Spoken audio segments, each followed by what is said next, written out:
just now. Destroy them. We have the champion sound. Everybody whine to the champion sound. We have the champion sound. Whine and go down to the champion sound. We have the champion sound. Everybody whine to the champion sound. Hey everybody, it's your boy Jean Paul, and welcome to the Stand Up Sit Down, one of my favorite podcasts to do that I created myself, and I am here with one of my absolute favorite people in the entire world, in the Valley of Piti. And you can see the lights of Diego Martin behind me. And this gentleman that I'm about to sit down with, I've known for years. I love him to death. He's an entrepreneur. He's a tastemaker. He's a rug tufter. He is the Kevin Samuels of Trinidad and Tobago. Probably one of the best conversationalists that I know. One of the most stylish people I know. I love him to death. You guys are going to love him. TV producer. One of my good friends, Mr. Niall McNish, everybody.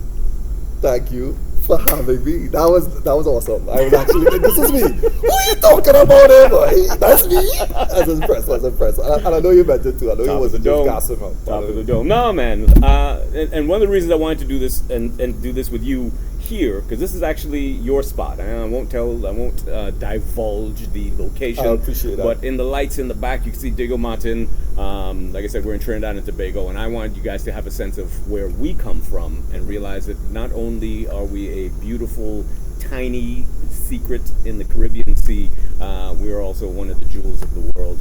I love this place. Without this place, there is no me. So here's what I want to start with. Let's go. You call yourself King Caribbean. I do. And why? Well, one, I was born a BW baby. For those of you who don't know, BWIA back in the day before it was Caribbean Airlines, as it is now. So I used to fly about a lot, right? Okay. And of course, short trips throughout the Caribbean became like an easy thing to do. Mm-hmm. But as I grew a little older, what actually, solidified the name King Caribbean was there was a company that I launched with my ex-girlfriend, wherever you are, I miss you, right? No, for real. And it was my destination weekend, and the idea of it was we as millennials we just wanted to go somewhere quickly for a short vacation and then come back home. So we did something in Barbados, and then we did something in Jamaica, and we did a lot of things in Grenada, and that's where it's like, okay, I was all about the Caribbean. I went to Puerto Rico. Sorry, I did go to Puerto Rico, Curacao, just to name a couple more places. And as I say, I'm king of the Caribbean. Because one of my favorite things about you is the fact that you own that title. You know what I mean? And sometimes a lot of people and not just specifically Trinidad and Tobago, but from different islands, sometimes try to run from being an island person because sometimes, just the climate of the world sometimes make you feel less than. But you completely own that. How many islands would you say, how many trips do you think you took in that childhood of yours for that to kind of like... I can't give you a number. Really? That much? Yeah, just like Grenada is just as close to Trinidad as it is to Tobago. And most people don't know that. And what is the major similarities you would say between the countries? Between the major similarities are besides Jamaica, except Jamaica, we love to make fun of ourselves. As in, Jamaicans don't declare to home. Forget that. They're not ramp with that kind of thing. But that's not to say that Jamaicans don't have a great sense of humor. They have a great sense of humor, right? Yes. Very theatrical. But I would say the common denominator is that we are very much into self-deprecating humor. Correct. A lot of that just the nuances, right? Other than that, very social. Yeah, we love to just be with each other. Whereas if it is, I would to compare it to, more American or Western countries. Family unit, probably one neighbor, if so many, and that's it. They just kind of stick to. I go to work, I come home, I stay with my family, and that's it now. So, but for us, I love a line. I want to meet somebody new. I will just, be driving on the road and see somebody, and just all of a sudden, that's my best friend for life. Yeah, that's how it's work. I feel in the Caribbean, which is actually quite funny because that is literally how I feel about our relationship. Actually, yes. Yeah. Actually, yes. That's exactly how I feel about our relationship. Because to give people a mini backstory on it, and we were just talking about this off camera. our boy Kareem Rockwell, who, shout out, is, without Kareem, I wouldn't be so invested in Trinidad and Tobago comedy, stand-up comedy, the way that I am now. And it's because of Kareem, that, you know, seeing him when he went to Washington and he did like an open mic, and I was like, yo, who is this nigga? Like, this dude is like dope. And he's Trini. And so when I finally flew down and got to meet him, and by extension, meet you, and then to know what impressed me the most about you guys were, one, like you said, you own being a millennial, own being young, but you also own the freedom to do what it is you wanted to do. Because before meeting you guys, yes, I had done stand-up with like the legends, the Agitations, the Sprangalangs, the Tommy Josephs, all those guys. But when I met you guys were the new blood of stand-up comedy, like real stand-up comedy, not like jokes, but like written shit. And you guys had like an open mic comedy, which is unheard of, not just in Trinidad and Tobago, but throughout the entire Caribbean. Like, what made you guys decide? And you had your own restaurant where you would do the comedy. He was wildin' at that time. But let me just correct you a little bit there, right? Yes, backing. I would say wholly and solely the comedy scene as it is in Trinidad, as it is today, rests on the shoulders of Kareem Rockwell. Wholly and solely. But I also would say that too, because and the reason I was intrigued when I saw his clip, it was the first time in a long time that I had seen anybody write material. Correct. That was directly about him, which I love, which is what I love about comedy. Ultimately, it doesn't have to exclusively be. I like it because you're telling a story about who you are and talk about what you know. So the fact that he was somewhere there doing shit that I recognized and then applied it here, and then it followed suit with the Kivos, the Jarro Best Mitchells, and these are all comedians here, the Junior Lees, the Kevin Sawyers, like all this new comedic blood, the Simi, the Trini, I don't want to leave you out, of course. And Kwame Weeks, all that kind of good shit. Let me just to interject quickly. So at the time, let me just give you the temperature that Trinidad. At that time, the comedy scene was pricey. Rachel Price, right? Which what we would consider traditional stand-up. Yes. But other than that, it was very much theater, like, you know. Well, it's storytelling. Right? And that's what we're great at as a people. But Kareem was looking for his representation, his Dave Chappelle's, his Jack Paul, where we did not have any of that, and he was like, hey, I want to see a circuit of comedians every week going around from different places and being able to write and share their stories, right? That was the idea. Now, I didn't have a restaurant at this time. This was just him expressing how he wanted it to be. So what made you buy into that? Well, first of all, that was my best friend. Like literally, still is my best friend. But at the time we lived together for a real long time. Batchy life, always dropping it. So one spoon, we had to wash it for the other person to use it, like that kind of vibe, right? Let's crack a like. So yeah. But wow, the history. So there was a time where we was in the trenches together, like put it that way, and he telling me his dreams, and I telling him his dreams. I telling him my dreams, and it just so happened that we both found ourselves at the very same time. I guess that's how you should do it with your brethren. Yes, right, correct. And I was able to manifest this restaurant space, and exact same timing, he went to Washington at that time, got a little practice. That's where you now link up with him, and he was able to come and give a performance at my restaurant. Like, it was the most beautiful thing ever. Like, literally, I could feel like weeping right now. I know I'm a crier. I don't mind crying out in public, right? But what I found was very special with Kareem at that time was he said, you know what? I don't want it just to be me. I want more comedians. And he actually sent out like a SOS and be like, hey, if y'all are interested in doing this, I can help you write. I can help you structure comedy.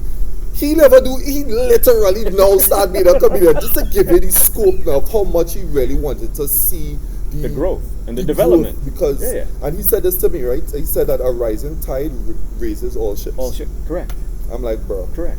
So he had the foresight, and Junior Lee was one of the very first writers to come in the writing room, and simultaneously that's when I met you, and the growth of comedy in Trinidad was launched from my living room, seeing all these faces and meeting, and it was great. And for it to be where Junie Lee is selling out shows now. Selling out Napa, which is 1,500 seat theater in the capital of Port of Spain. Shout out to you, Junior. Shout out to you. real, But I for know real. that Junie Lee, you have to shout out Kareem Jones, Kareem Rockwell. Yeah.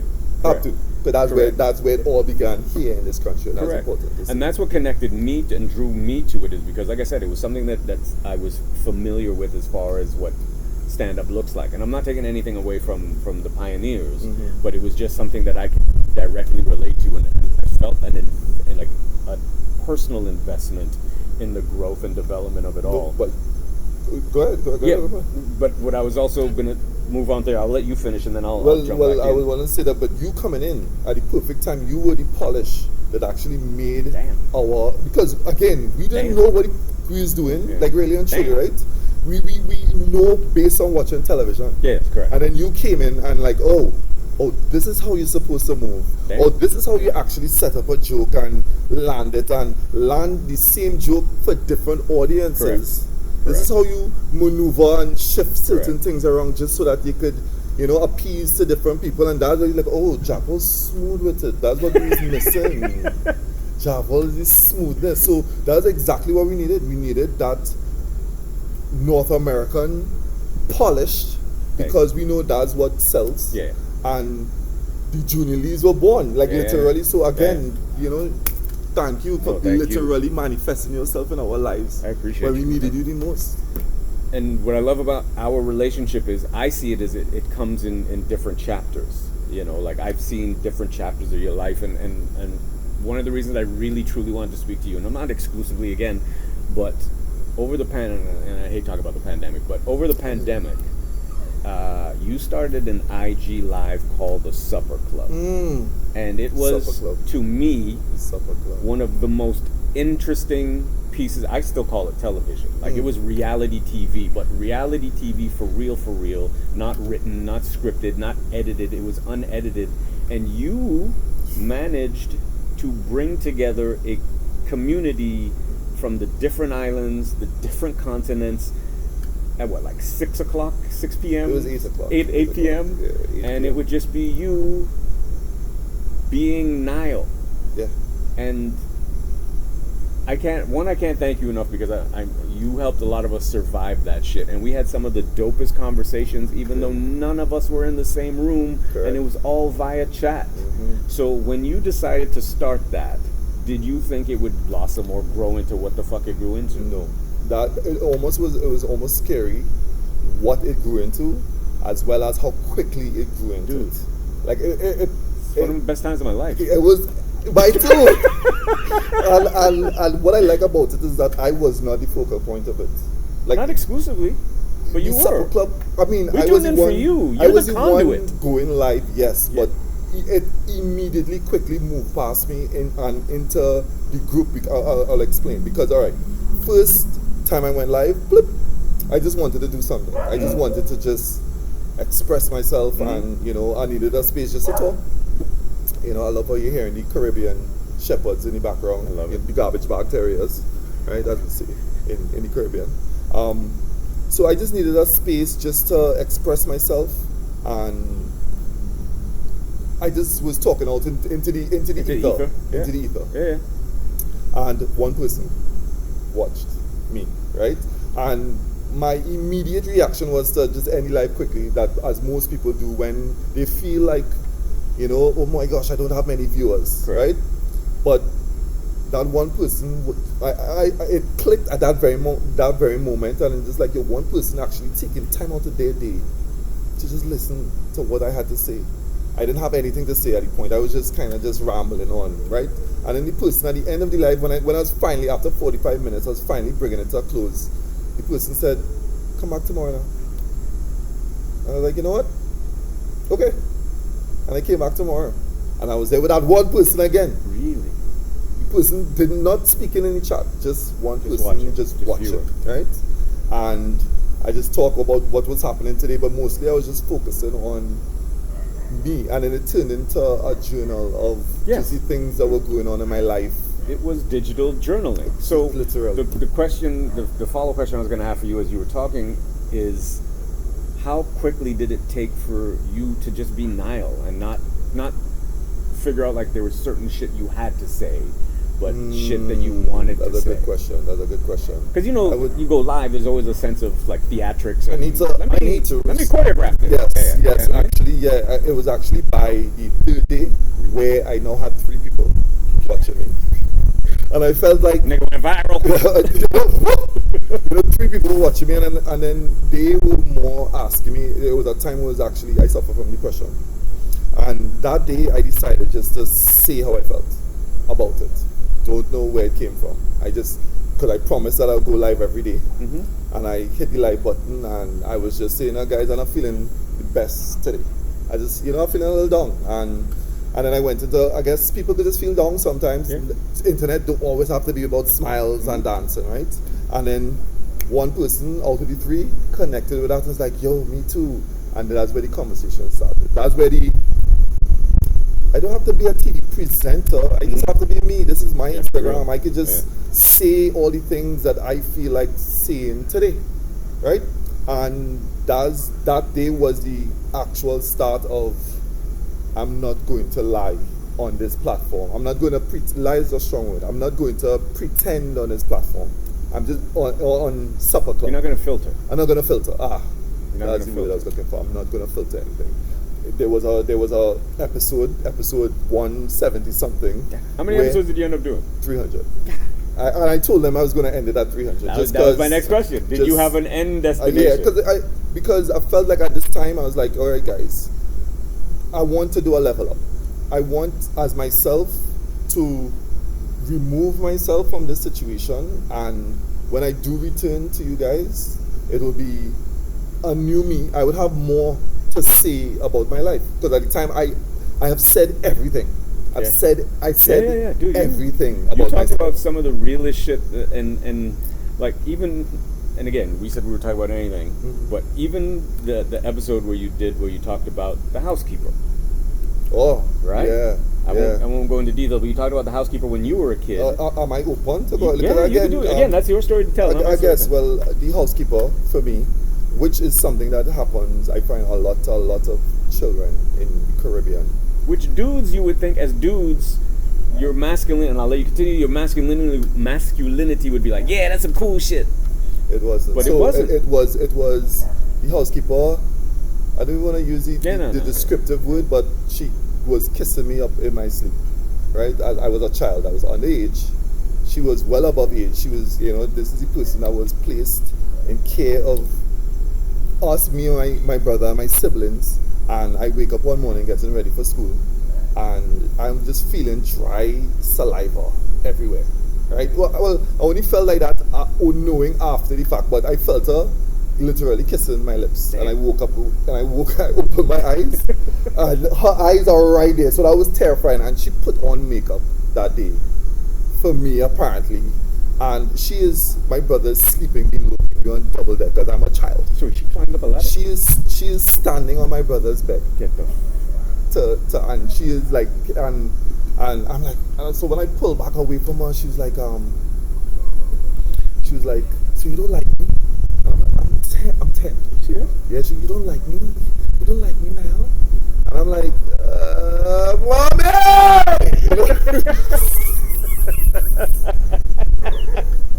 And in hindsight, I felt like I would have liked my parents to pay more attention to it, right? I would have liked my parents to pay more attention to it in terms of take it more serious. But I feel like that was the Caribbean way of make no waves. Let's just. She's gone. Let's not talk about it. Let's just passed. You're a boy. You're supposed to be able to handle that now, which I did. But the point of the Supper Club was that I was able to express that, and that trained me to be able to talk so freely about it at this moment. Yeah. Being able, because a lot of people don't like sharing their deep hurt that they went through, and and it's the most liberating thing. That's what I'm saying. The key is letting that shit go. Just let go.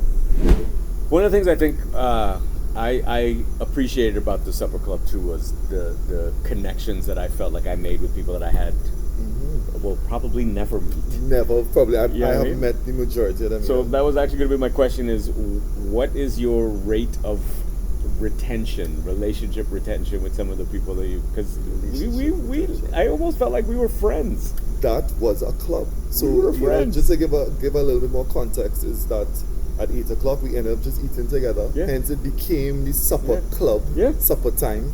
And literally out of the now 100 and something members, I haven't met any. These are all just people, like one or two that closer that friends you that I've knew, known. that You people that- would have been one now, Yeah, like as in yeah. I know you, Yeah. right? But generally it was just a group of people who was fed up of the mask, wearing the mask every day. But the beautiful part about the supper club was the anonymity of still being able to wear the mask and be yourself.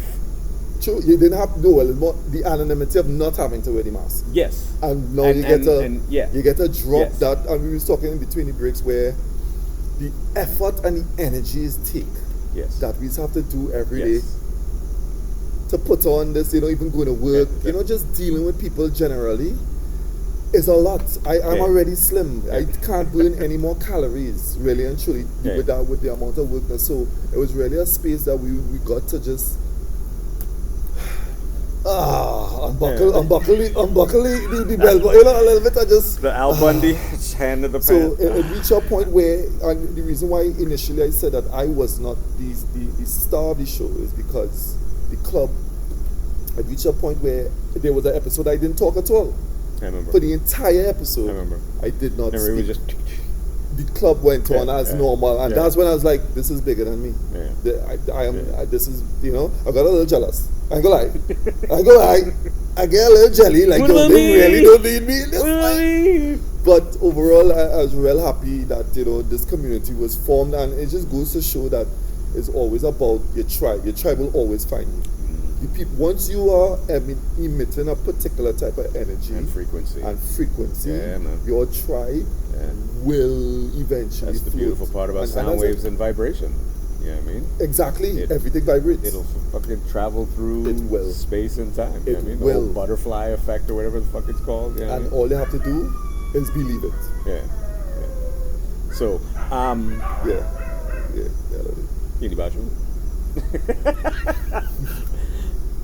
So, I already mentioned that I found it was reality TV at its best. Right. And speaking of TV now, you have now evolved into a TV producer. Wild. Yeah. They gave me responsibilities. Wild. Poor decision making. But do you think what percentage of the supper club and you kind of have to produce it still, even though you're being real? Sure. There still needs to be a level of storytelling. Sure. On some level, you know what I mean? As honest as it is, how much of that do you think aided you in your television production? Another career? great question. I would say nearly the entirety of it, simply because I always wanted to be an actor. And I said again, back to Wow. sharing your dreams I and never knew that. aspirations with people. I never right? knew that shit. Always want to be an actor. I used to say it all the time, and then eventually it was, you know what? I don't have to wait to get casted. I would just create Cast the myself. things and cast myself in it. Yeah. And that's where these little small skits came about. Yeah. And Some of my favorites, actually. and of course, the majority of those skit ideas came from the supper club with like, what if blah blah blah blah blah blah blah blah blah, and you get punched by a girl because you tell her that she Fake reminds orgasm. you of her mother, right? And I turn to the camera and say, worth it. Yeah. But Came that's from- not even the thing. You talk about like there was no lines to that video. No. That was all silent It film. was all silent, and the mouthing of and the single tear and you just turn your face. I mean, so one of my most favorites, I swear. But that there was the birth, that literally was birth from Supper Club, right? And from that, me doing those things and understanding, okay, how to tell this story. Not difficult to tell a story without Correct. saying anything. Correct. Yeah. How to tell these stories just using visuals, right? And the skills learning to do that is what another producer inside Guardian Media, big up Robert for seeing the skills, Yeah. big up Sophie too, and they were just like, yo, I like that youth man, I like how he tells his stories, and let's bring him in. But you tell your stories without even like just visually on a day-to-day existing basis. Like when I met you, you would wear the Trinidad flag around your neck. I was about it. This big 6 foot something change, nigga. I was about you know what I it. mean? Like you were about that life. Yeah, it was more like I understood Presentation. marketing and presentation well. I know that I was tall. Like me being tall, bro, I'm 6'8", for those of you who are wondering. Are you with me? I am. Right? Me being tall, what happens is that at no point in time I could switch off. People, I'm going to be looked Yeah, at yeah. by everyone. Yeah. No matter where I go, Yeah. no matter what I do, Yeah. in what space I'm in, Yeah. everybody who I walk past Yeah, is yeah. going to look up. So that means I'm already a billboard, Correct. literally, just Correct. existing. So like, okay, how can I utilize this to my advantage? I'm a billboard, so let me be memorable. Flag around my neck. Yeah. So now anywhere I was in any background of any picture, you see True. this Trinidad flag towering above everybody else, True. and I'm like, well, look how easy I did that for Trinidad. Yeah. Then I could do that for anything. Yeah. Clothing, You're classes, like you're a blah brand. blah. You're a brand ambassador. And that was literally how the whole storytelling structure, because now that I understood marketing and I understood how to finesse the situations that we're in Great work. to capitalize Great work, on what we want to Yeah. accomplish.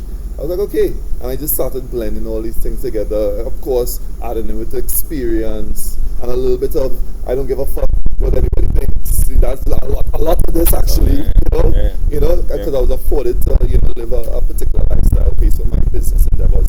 So it was a perfect harmony at the perfect time for me just to become who I wanted to become. And now this era of myself is I'm a television producer. Yeah. Still well on my way to become an actor, right? Well done. Why do you think I'm doing all of this? Why do you think I'm here with you right now? I want to become an actor, guys. Right? And I just happen to be producing right now. Now I understand every part of the industry. Which is what some of the greats do. You know what I mean? So you don't necessarily need to rely on anyone. And part of the journey of television production, and most recently, and shout out, as you say, celebrate your small victories. You just directed an online commercial for Caribbean Airlines, based on the scene, which I love. I'll let you explain it. Oh, I'll let okay. you explain the Thank you. concept. So, it was the idea or the concept was a dad in the middle of a CPL game, because it's For those of you who don't know what CPL is, it's cricket, T20. Yeah, I mean, anyway. right in the middle of a cricket game, and everybody around him is celebrating. Yes. They're saying, "Oh my gosh, he hit a 6." Yeah. And the dad couldn't celebrate because his son wasn't there with him. And they had the MTC beside him. Yeah, And they had an empty seat beside him, right? And the campaign was the best seat in the house, right? And of course, Caribbean Airlines got his son home on time for the game, and the son slid in right on time. And the dad get to embrace his son and enjoy the game together. And of course, the best seat in the house is with the ones that you love. So that was the entire campaign. So that was the campaign. So how I became aware of that was, you've always been insanely transparent and made yourself available to be vulnerable and not have, as we said, any kind of filter or block to have people think a certain thing, and that's, which is one of the things I've always loved about you. But in this particular instance, I remember seeing you post that you were doing the okay, everybody, I need everybody today, and then the next day you were like, hey, if anybody has problems with a grown man crying for the next 6 minutes, don't watch these fucking stories on Instagram. Correct. And what I ended up watching and being pulled into was you over, let's just say 8 or 9, Instagram Right. story posts of you telling the story about what was going on behind the scenes. So you tell the people what was going on behind the scenes when you put out those stories. Well, so I can continue so you can this line continue, of right? questioning. So essentially, the day of filming that commercial, I got the news that my uncle, someone very close to the family, was suffering or is now terminal with cancer, right? At the time he had cancer, but now it's like, oh, he's now there's nothing that he could There's do no coming back. to There's come back from it, right? And would you like me to cut it? No. Okay. Right, so there's nothing you do to come back from it. So at the time, literally, this big moment where, again, thank you for all the powers that be that led to me being able to have that moment to, you know, see my dream of directing a film, right? At the moment that I was just about to start this huge production for myself, Are you serious? I get the news. Literally driving there is like, yo, Tom, man, your uncle, it don't look like he got about a week again. I'm like, a week? What you saying to me right now? I'll call you back, right? Because I'll call you back. I know hanging up on my father, his brother, you know, so I know, you know, hanging on my grandmother calling me to tell me the news. I know how to be like, Granny, I can't talk to you right now. You know what I'm saying? I have to internalize all that. I have to. Wow. No, I feeling bad because wow. my family needs me. My family right now needs me to be like, yo, you know. So all those things going through my mind, and you know, as of course, as a director, the people that you're in front of, they're using your energy to get direction, hence the director. That's so I had to switch off that. That's now using the filter that we talked about, right? That's when you're supposed to use filters. When, you know, you need to get the job done kind of thing, right? So I had to put on the, all right, guys, don't worry about it. All right, look, we need high energy now, boys. All right, you know, all while doing that. Inside you're dying. Crumpling up on the inside, right? And right prior to that, you know, the person who I was actually talking the most about this campaign coming up, like, all right, Unc, I have this opportunity. They want, you know, Caribbean Airlines, they want something real, you know. He was like, don't go with all the flashy stuff here where you're going to hit them with. You're going to touch them in the heart. You're going to pull on heartstrings. You got to go something emotional. When you go something emotional like that, that's when you blah, blah. And so, came up with the script, sent it back to him. He's like, yeah, I like it. Best it in the house. I like that. Have a nice ring to it. Right? Boom, bang. After now, the entire thing, and we wrap, and all is done. Editing. He passed away. Like, I'm talking about hours, right? We literally was almost finished, like just color correcting at this point, right? It's done. Just a mastering. Just a finesse. I could have literally taken it on my phone and sent it to him just as is, but I just said, I have a week, right? I didn't have a week. I had days, hours actually, right? Because we edited and shot and edited it like literally a day and a half. So it was literally a day and a half later that happened, and he passed away, and I was unable to share with him this big moment that, you know, like he was so proud of me, that he was part of, that he was, and he would be proud of you for executing. I know he would have been under the circumstances of everything that went on. He would have been, wow, you handled like it was too much to bear at the time, and back to how I would have done in supper club days, where I just needed a space just to get it out. I let loose on the internet, and you know, and that moment it touched a lot of people because the irony, and again, I'm quite sure I already know the answer, that it wasn't scripted or preconceived. The irony of you explaining when you were talking about your uncle and the angle he said to go with was an emotional connection, to now see you post all of that. Make an emotional, like, to go even further. I know where you're going with it. To go even further was the whole point of the dad celebrating or not being able to celebrate because his son wasn't there to share the moment with him. Great moment, wow, you know, but the son wasn't there to share it. I was feeling that moment. It like literally art imitating life. It was where I am now here, big celebration time. The person I want to celebrate, there's an empty seat next to me. Empty. And what does that tell you about life? What did you learn from that? What did you take away? I get goosebumps right now, actually. And I take this goosebumps as I know that, you know, uncle. Yeah, I know, it's not just cold out there. But right, my takeaway would be one biggest one. Don't wait. There's no time is not promised at all. The make plans, God will laugh. Real thing. Like, you have a week. You don't. You don't. You have now. That's all you have. Wow, you have now. You have now. You have You now. don't have anything else. Everything else is a guesstimation You have now. based on our small idea of what we think is real, right? But all you have is like right now. I know, like right now, I'm sitting down across from you. We're gonna maximize and use this as best as we can, because Correct. after you leave my site here today, I have no fucking clue what's gonna happen. Yeah, none. You understand? Yeah. So I'm gonna appreciate as much out of fucking you as possible. Pause. No diddy. No, did he? Right? I'm gonna appreciate the fuck out of this, bro. Yeah. And that's why I'm happy that you're here talking with me. But this is exactly why I wanted to have this conversation with you, because I feel, speaking of uncles, I feel like one of your extended uncles that has been able to watch you grow from not a boy, but a young man into a full-fledged man. You saw me when I was Yeah, rough draft, yeah. and now you're seeing the more refined, polished version And to of put myself. the connection together, I used to call this place my favorite crack house in Trinidad.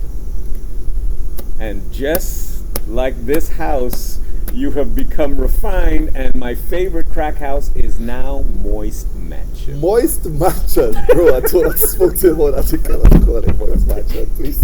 I'm trying to get ladies. Ladies, it's only boys because there's a pool here. And this Diddy. No, but again, I don't mean Yeah. it in any. I don't mean it. And again, I'm not trying to objectify women when we're talking about. Of course not. The beauty of this house is the artistic aesthetics of this house. I've watched from framework Correct. Yes. to, like you said, the refinement, and that's exactly how I feel about you. I've watched the framework, and I've watched you add the refinement. Because you already had the blueprint mapped in your head. You just didn't have the materials at the time. True. But we had great, I think I never mentioned this to you, we had great people to look at. And at the time when we were in crack house space, right? My favorite crack house, by the way. Right?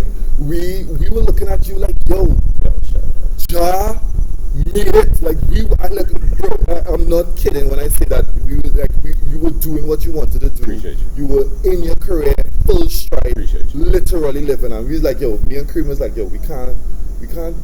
We want to make sure to keep let Ja always be happy with us. So when you came here and you was like, wow, y'all live like this. Granted, to you it was very, very unique at the time of what I used. We reflected on ourselves like, bro, we have this celebrity coming to our space. It's time to level up.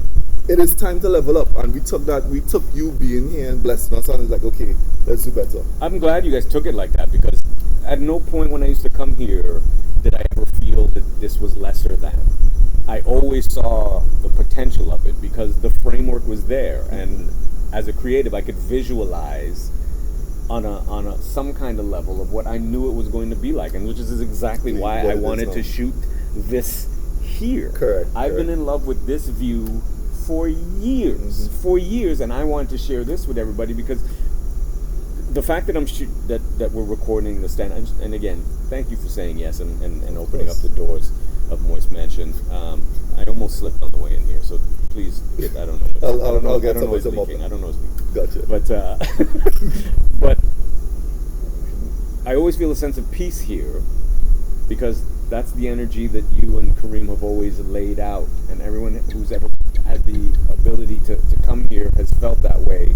And I wanted to do it outside here so you could hear the cicadas, you could hear, the crickets, you could hear, all the things, and I want people to get that.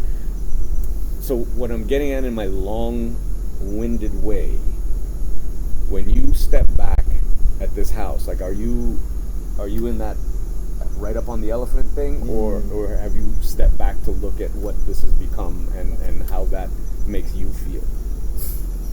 A lot to unpack with that one.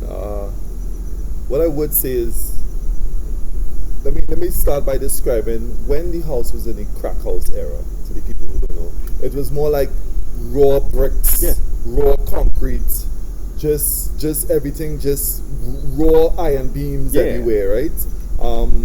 And of course, as I grew, now granted, this is not all my doing. right? You know, living here, I was blessed to be part of a family that had a lot of resources. Okay. Well, I should say resources came to us as we grew as a family, as myself and my brother and even my father, as we grew more and as myself and my brother got more refined as men, we were able to, and if you notice how the house is constructed, it's constructed like sets, TV sets, because we both do television production. Wow. So, of course, you know, we would have had a lot of influence on how the kitchen is oriented. Like a kitchen is a kitchen, it could be done like that, but we oriented things specifically to be sets. That was a super conscious decision? It was a conscious decision, right? So now we have many sets just that exist. And of course, again, thanks to my dad, again, a lot of it bankrolled by him, right? But at least the vision and the thoughtfulness of it was upon the shoulders of his initial thought, because he started his house when he was 23. Woo. He bought this lot of land. Woo. He was an engineer in school and was like, you know what? I have a child on the way. I was born actually when he was 23. Bought this lot of land and just started the bare basics. And then 23, at 23, I was still back in my meat, you know, to Emmanuel on cable. Like, what are we talking about? Like, he was doing that like wild, right? So, you know, the fact that is what came before me, and I know where I want to go. The house manifesting in the way that it is, or the space, I should say, my space manifesting in the way that it's manifested is a direct result of the creative minds that live here. Like, everybody that come here has only and solely been creative space. It's all energy. Always. Musicians, I love coming here. Artists, photographers. That's all my friends. That's it. Literally. And so it started to evolve just to cater for us. We like artists.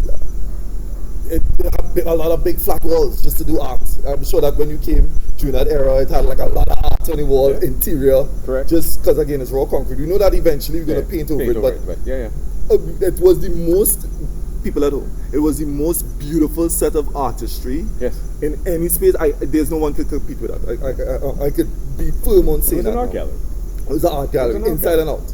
And not only from art, but comedy, music, now rug tufting. I was gonna bring that up. Sorry for bringing it up. It's all good. It's all good. Television. So it has definitely it has grown with us. It's, and as you can see, there's still more to do. Yes.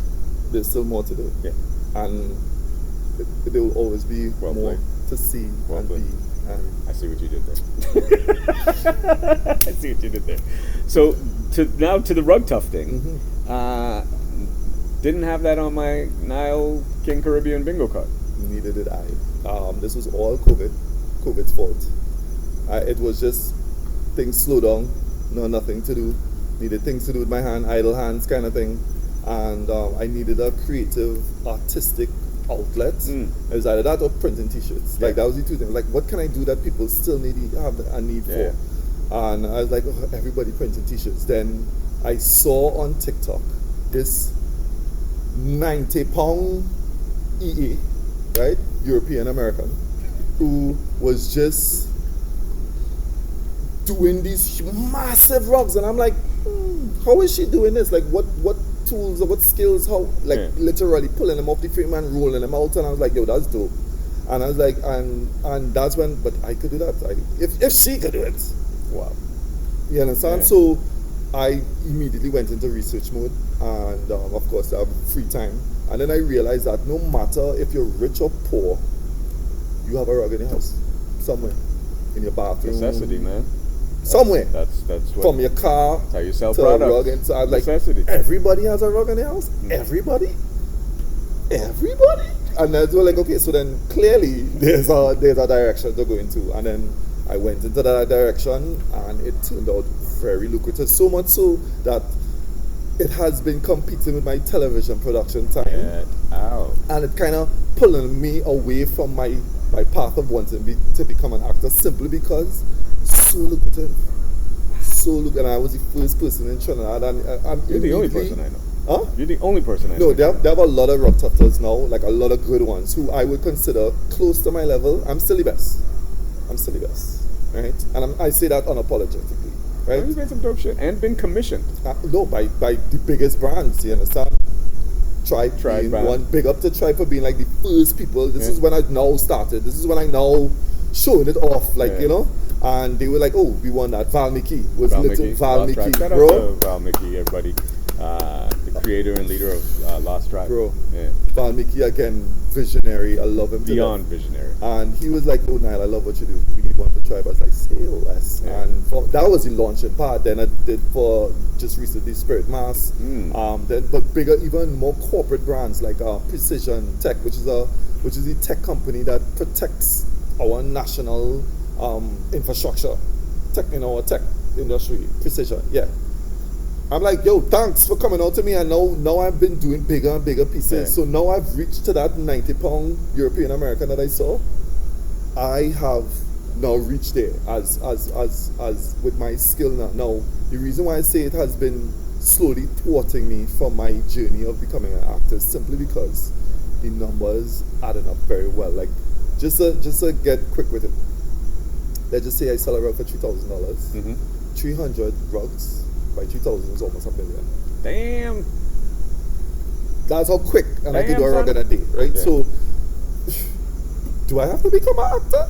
Like, do I? You understand? But I could act like I like I rug could, doctor. but I really do love being an actor. So really and truly, my main thing now, the fact that I've reached I've been so successful in rug tufting is that I want to teach others to become rug tufters. And I always go back to that saying of rising tide raises all ships. So I'm always the man to give information away. Like, you don't have to make the mistakes that I made. You don't have to spend 3 months trying to figure out where to get cloth or glue or this other, you know. So you're leading the peloton, and I want more people coming. They coast in your your drag. The person who cutting through will always be the one using the most amount of energy. Correct. But you doing the hard work and everybody. But rather than be upset with people using your draft, encourage it.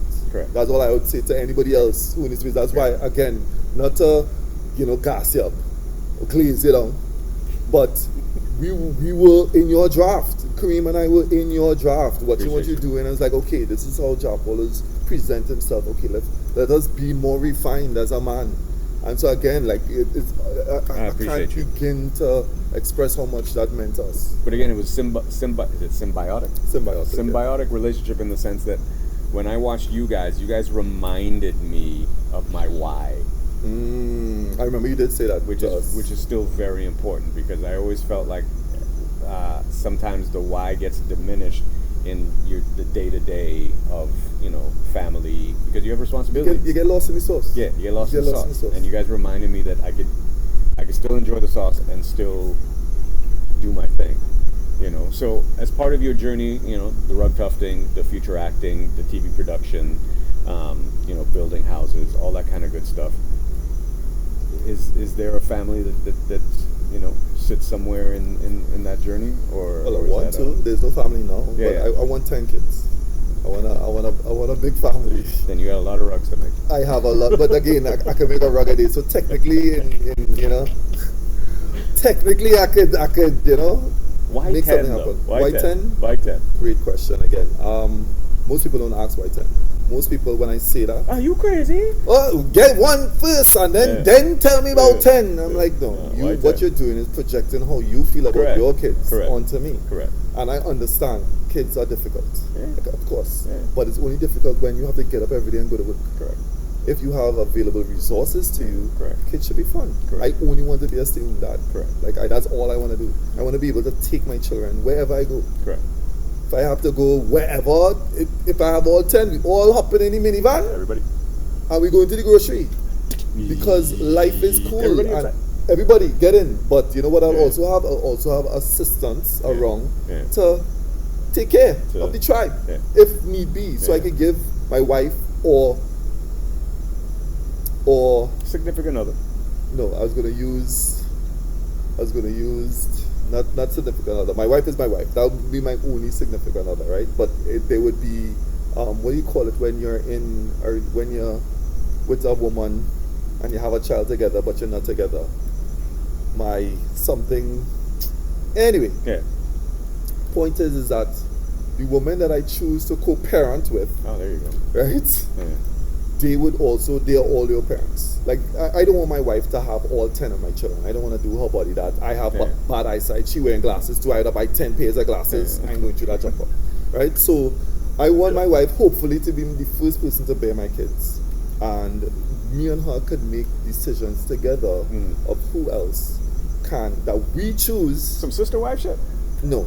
Again, it does not have to be sexual. I just want the kids. I don't mind the co-parenting. So they're surrogates. Surrogates. But again, it takes a village, so I don't want just the children from you. Yeah. I am looking at you as someone who can add value to not only my life, but the life of my children. And I want to add value to not only the life of my children, but to you. So that's why it's like, okay, friends. I have a friend, she's divorced, never had kids. A man has cheated on her. So she divorced now. She reaching of age where it's either she had a pass up putting her eggs on ice. I got you. And I'm like, all right, well, I'll put some sperm on ice for you. I got Anytime you feel the need, Just that open the fridge, put it in the microwave. flip, swip, Yeah. flip, flip, flip. I'm right there when you need me. What you need, you have nothing to worry about. And everybody, all my other children, this is your mother. Yeah. My wife, this is also your mother. Yeah. But everybody is, so, and, my wife might be strong. She might be an actor too. Who knows? But I might be co-parenting with an accountant, someone who understands business. Yeah. So again, back to fellas, we gotta choose who we want to impregnate. Like as in, we know that your skin hot. We know that, especially as Caribbean men, well, you're fiery, you're feisty, right? Your loinsing. But there is a level of responsibility Yes. that I feel that a lot of young men don't appreciate or like take control of. I'm not blaming the woman. No. I'm just saying that sometimes the woman may not be in the mental space at that time to be pregnant with your child where you're also not in the mental space. So let's be a little bit more mindful of what we do.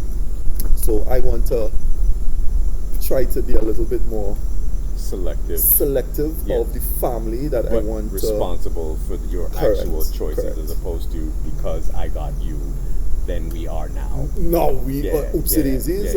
nah. Let's plan our parenthood, right? So so now that I know what I want, I just have to keep let the universe unfold as it will until I get what I want. And you know the crazy part about listening to you say this shit is I know that you, and again I'm not making fun of you on any level, that you 1,000% this is how you feel about this thing. gonna And happen. what I love about you too is you are willing to have the conversations and say the shit that most people will be like, I can't say that shit.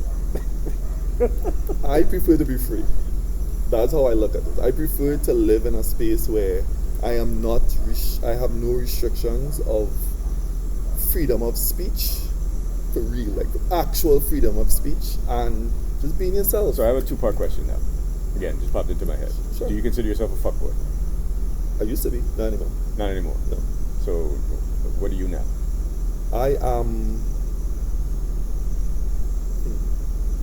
I'm an eligible bachelor. And eligible means you're open.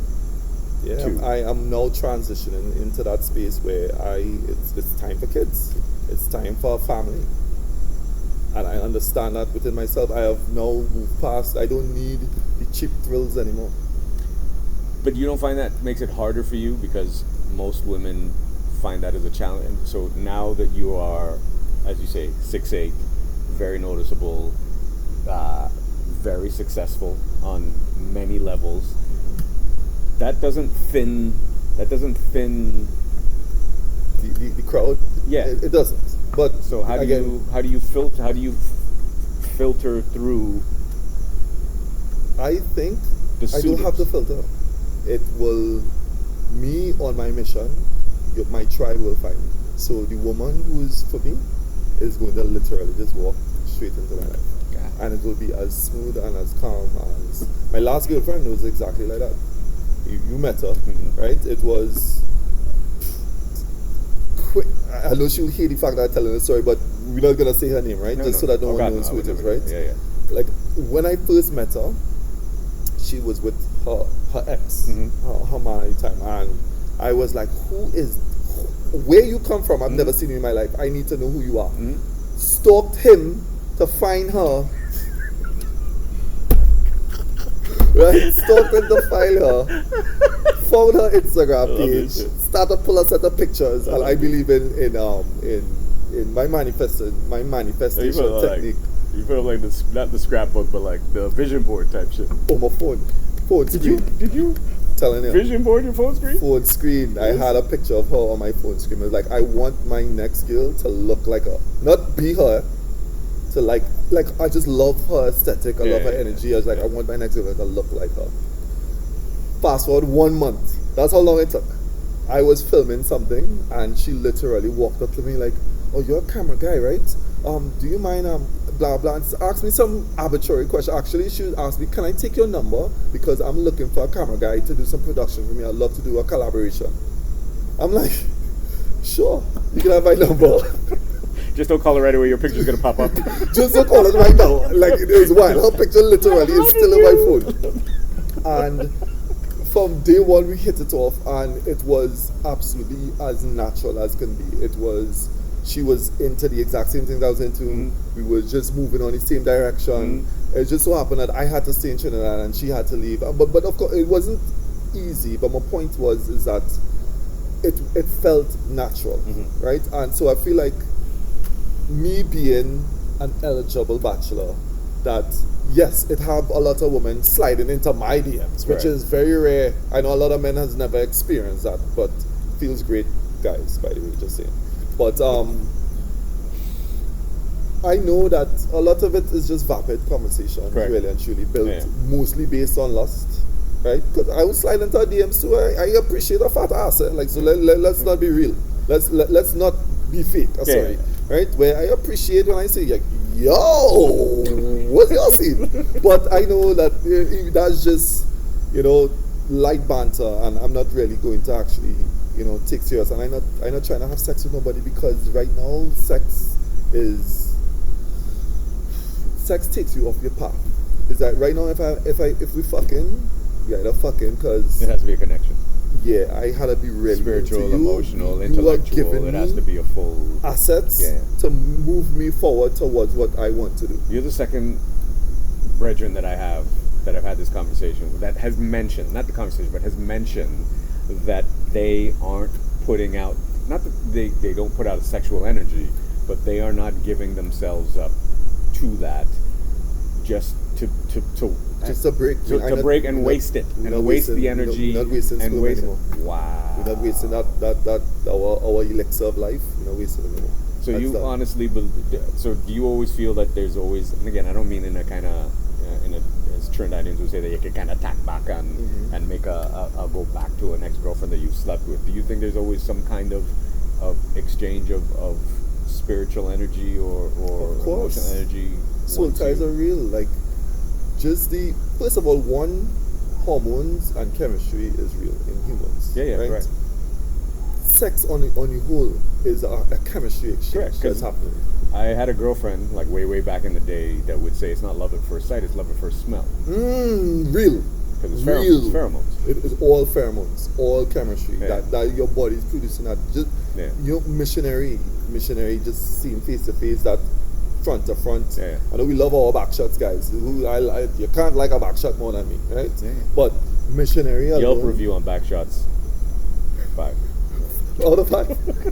5 out of 5 is great, right? But just the chemical exchanges happen when you're staring in somebody's eyes and you're really connecting with a person is different. And when you actually trust the feelings that you're feeling, that's why men make the mistake of, I shouldn't say mistake, that's why men, when they know they're not supposed to be doing something, why sometimes they still go ahead and do it, is because I'm almost certain it's those moments where you are in love. You are in love from a little micro feeling, right? Is that chemistry exchange happening, and you're emitting so much wavelengths and energy. I'm probably using the worst words to describe this, right? But I know that the people who listening would understand, right? It is immense. And quick segue backwards. Just a quick trick that I learned from one of the women that I used to be, seeing back in the day. She said that when you are masturbating, right as you're about to orgasm, think about what you want, because that is the most powerful. Your mind is at its most powerful, energetic moment. And so if you want things to, whatever it wants to be, just think of it. You mean like wishing on a star type shit? Like wishing on a star type shit. Like, oh, $1 million! Oh, I need to smoke a cigarette now. Look, I get it. Right? But, but she said, Really? but when you're with the person that you love, that's why when you have an orgasm together, she orgasm and you orgasm, and all that's why the connection is so much stronger, because you're literally manifesting this person. Wow. For you. Wow. Right? So that's why she just suggests thinking of something else when you're in a moment with someone. But if you're by yourself and you're just watching porn, don't think about, you know, don't think about imports. Don't think about Michelle Tucker at that time. Think about something else, because you already reached to the point. Use that energy, capture it, and utilize it towards your goals. Take the bad and make the good. And but I've stopped self-pleasure. So you cut that out too? No fap? Well, I've been celibate for about 5 months now. And women don't find that a challenge? Oh, you gonna fuck tonight, man. In fact, they love it. That is literally aphrodisiac. That's your wedding ring? Huh? That's your wedding ring? That's when I never had to actually even say, I never even had to say that to anybody, because they never even in the space to have that conversation with me. Okay. It's actually the first time you're saying it out loud. Oh, wow. If I say it to a woman, it seems like that's me trying to challenge That sounds you like a line. Exactly. You know how the famous line that men has used, which is, I never came from head anymore, ever. I never came from head ever. The first thing women want to do, like, I could be the one to get him head and make him come. I am that guy, ladies. Hopefully they don't use that voice though. Hopefully. I could be the one. I could be the one. Men have been using that for millennia. We realized that we could literally spark, we could trick you all into it. Ladies, don't fall for it. Don't fall for it. We've run out of ideas. Don't fall for it. But point is that's why I tend not to even mention that, because you're not even going to get to the point where that is even going to be a part of the conversation, so you don't need to know. That is crazy to me. It's so dope. So I'm going to take this in a completely different, what's going on? I'm going to take this, and again, not because of that, just for the simple fact that it popped into my head. One of the things I said I was going to ask you, because we had talked about like the genesis, or not genesis, but like the continued evolution of like comedy here in Trinidad. And one of the things I like to ask everybody that I sit down with is, who are your 3 favorite comedians, past and or present, and why? Okay, I have them already. I would go with, and in no particular order. There's no particular order, past and or present. And why? Well, the why is gonna be pretty obvious, right? So Richard Pryor. Correct. Okay. King. Boss. King. The icon. Like my first ever like real stand up that had cursing in it, that I was allowed to watch. It changed my life. Like I was like, wow, that guy is really funny. And I'm seeing my grandmother literally. My grandmother never used to laugh. Like she was never. And I see my grandmother launch head folded over, origami. I was like, Granny, hold your composure, man. And so it was him, Richard Pryor, Eddie Murphy. Eddie Murphy, when he was in the red leather. Hilarious. Calm. Hilarious. It's the first, I watched that on VHS. That's how old I am. To this day, I will watch that over and over and I over remember again. having to pause it because I was laughing so hard. Like I was, it was crazy. Eddie, and he was for rock star shit, complete rock star shit. Unbelievable. I did not know that, like, different to Eddie, where different to Richard, Eddie was so smooth with it, man. Like, it was so, like, I was like, oh, you could be sexy while delivering comedy. You don't have to be, like, funny, make your face funny, but you could just be, just your words, it's his words and how like he phrase things. Richard cussed so that Eddie could finesse it. Could finesse, exactly, right? I love that.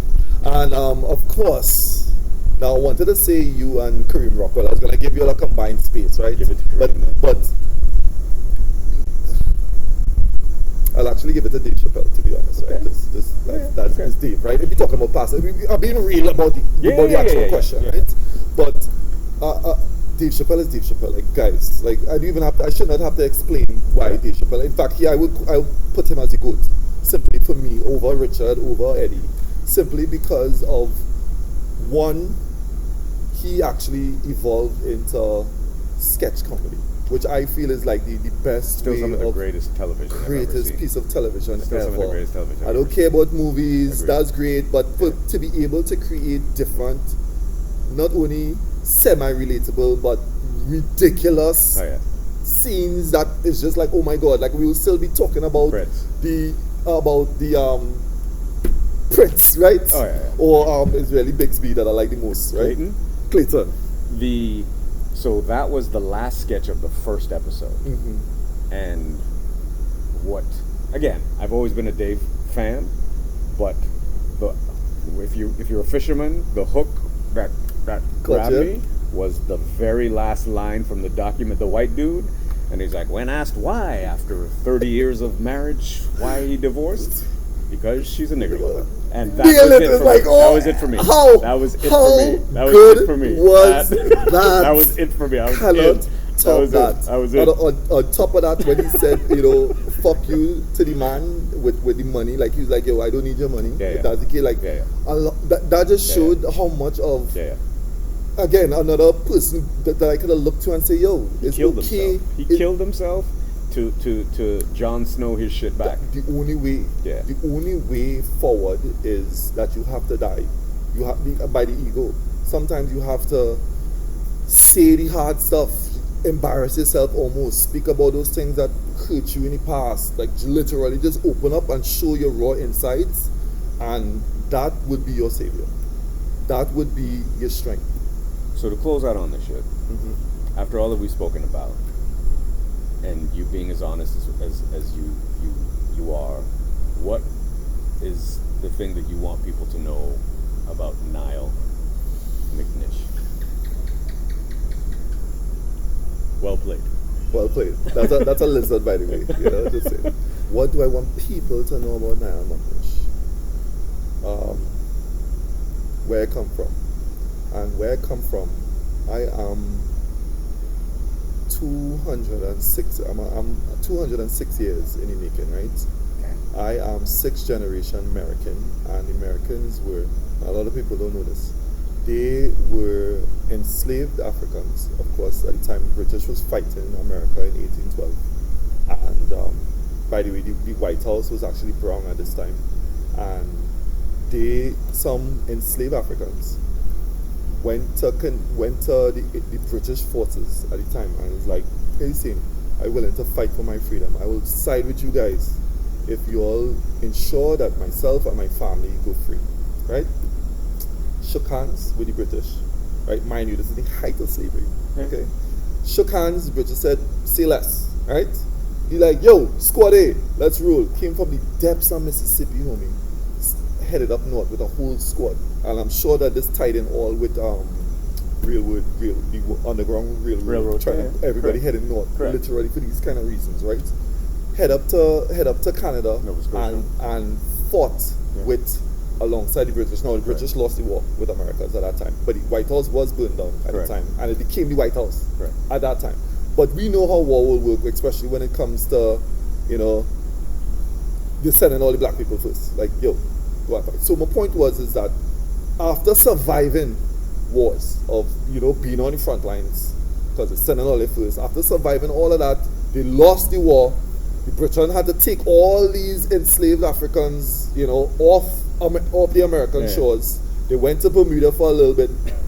Right? You ain't got to leave, but you got to get the fuck out of here.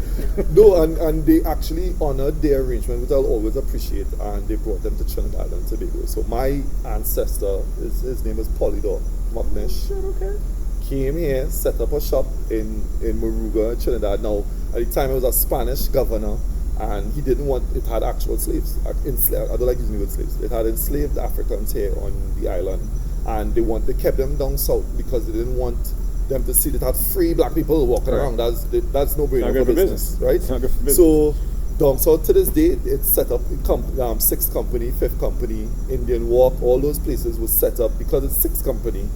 It literally came as companies, right? As a battalion company. So my ancestors came here as Marines, as freemen, and it's very rare for black people to even know past their grandparents. Correct. Really, right? Agreed. Correct. I have 200. I could go all the way back 200 years. So I know that gave me a leg up in just understanding myself, and the fact that I'm so able to just, I feel it's all because of this. And again, that ties directly into why I want 10 children, because my family, the children numbers are dwindling as across the world. Yes. More educated you are, the smarter you are, the more successful you are, less children you have it, as across the world, especially in the Caribbean, right?